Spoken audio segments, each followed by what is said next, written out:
दोस्तों, क्या आपके पास भी सेविंग बैंक अकाउंट है? तो हो जाइए सावधान। अब आपको 2026 में सरकार के बनाए हुए नियम के अनुसार ही ट्रांजैक्शन करना होगा, नहीं तो इनकम टैक्स का नोटिस आपके घर पर आएगा। इस वीडियो में पूरी जानकारी दूंगा कि आप 2026 में अपने बैंक में मैक्सिमम कितना पैसा रख सकते हो, कितना कैश डिपॉजिट कर सकते हो, कितना कैश विड्रॉल कर सकते हो, कितने बैंक अकाउंट आप रख सकते हो, क्या गलती करने पर इनकम टैक्स का नोटिस आता है और कितना कैश ट्रांजैक्शन आप कर सकते हो, और करेंट अकाउंट में कितना ऑनलाइन ट्रांजैक्शन कर सकते हो।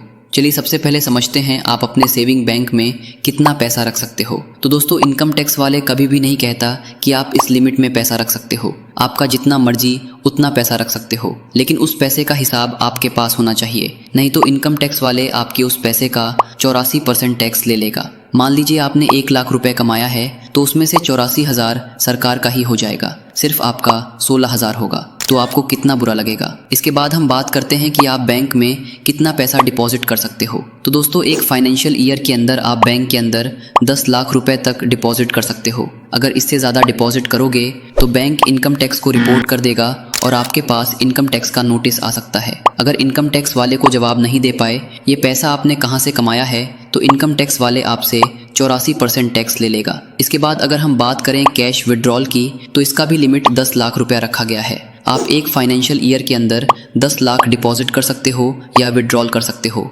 इनकम टैक्स को कोई रिपोर्ट नहीं जाएगा। अब बात करते हैं अगर आपके पास मल्टीपल बैंक अकाउंट हैं, जैसे SBI, HDFC। अगर आप SBI में 9 लाख और HDFC में 9 लाख डिपॉजिट कर देते हैं, तो इन दोनों बैंक में से कोई भी इनकम टैक्स वाले को रिपोर्ट नहीं करेगा। अगर आपके पास करंट अकाउंट है तो एक फाइनेंशियल ईयर के अंदर 50 लाख डिपॉजिट कर सकते हो या विड्रॉल कर सकते हो। अब बात करते हैं ऑनलाइन ट्रांजैक्शन की लिमिट क्या है। अगर आप UPI से ट्रांजैक्शन करते हो तो डेली 1 लाख रुपए सेंड कर सकते हो, लेकिन hospital, education, insurance, credit card, travel, share market में डेली 5 लाख UPI ट्रांजैक्शन कर सकते हो। अगर आप IMPS ट्रांजैक्शन करते हो तो डेली 5 लाख ट्रांसफ़र कर सकते हो। अगर हम NEFT ट्रांजैक्शन की बात करें तो इसमें कोई लिमिट नहीं होता, जितना मर्जी उतना ट्रांसफ़र कर सकते हो, लेकिन किसी किसी बैंक में या पर्सनल नेट बैंकिंग में लिमिट हो सकता है। इसके बाद अगर हम RTGS की बात करें तो डेली कम से कम 2 लाख रुपए ट्रांसफ़र कर सकते हो, लेकिन 2 लाख से कम ट्रांसफ़र नहीं कर सकते हो। 2 लाख के ऊपर जितना मर्जी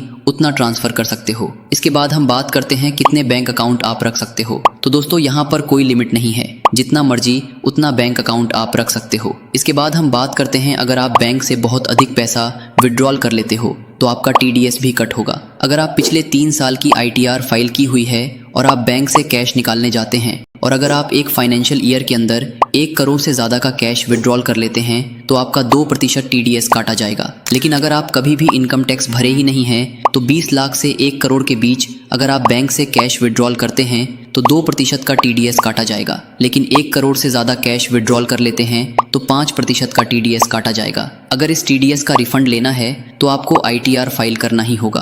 अब हम बात करते हैं BSBDA 0 बैलेंस अकाउंट की। दोस्तों, यह अकाउंट किसी भी बैंक में ओपन करवा सकते हो। इसमें आप 0 बैलेंस अपने अकाउंट में रख सकते हो। आपको कोई चार्ज नहीं देना होगा। Debit card, net banking, SMS, transaction, mail, ATM withdrawal, किसी पर भी चार्ज नहीं देना होगा। लेकिन BSBDA अकाउंट किसी एक ही बैंक में ओपन करवा सकते हो।